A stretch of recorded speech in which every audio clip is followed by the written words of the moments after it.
હાલો રામ રામ ખેડૂત મિત્રો, હું રાજેશ ગોંડલિયા. સર્વ મિત્રોને જય શ્રી રામ મિત્રો. તો મિત્રો આપણે આ બાજરાનું વાવેતર કરેલ છે, તમે જોઈ શકો છો.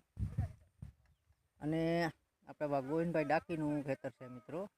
અને બાજરો તમે જોઈ શકો છો. ભાઈ ગોવિંદભાઈ, આ કયો બાજરો છે? આ છે ભાઈ પાયોનિયર. હા. હા. અને આ બાજરાની શું ખાસિયત?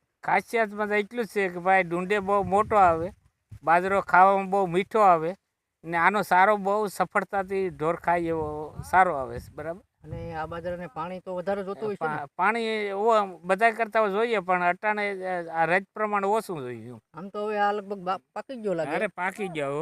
હવે આ કેટલા દિવસ છે? હવે બસ 5-7 દી. 5-7 દી એમ ને? પછી હું વાઢી નાખવાનું? પછી વાઢી નાખવાનું. પછી છે ને ઓલામાં વાઢી 2 દી રેવા દેવાનું, પછી પૂરા વારવાના. પછી 10-15 દી છે ને ઓઘામ રેવા દે, એટલે બાજરો ખરેખરો મીઠો થાય. તો તમે ખેડૂત મિત્રોને શું સલાહ આપો બાજરા વાવવા વિશે? બાજરો વાવવાની સલાહ આપીએ કે બાજરો આ જ વવાય બને ત્યાં લગે. બરાબર છે. બહુ ડુંડે બહુ મોટો ને બહુ દાણો સારો થાય.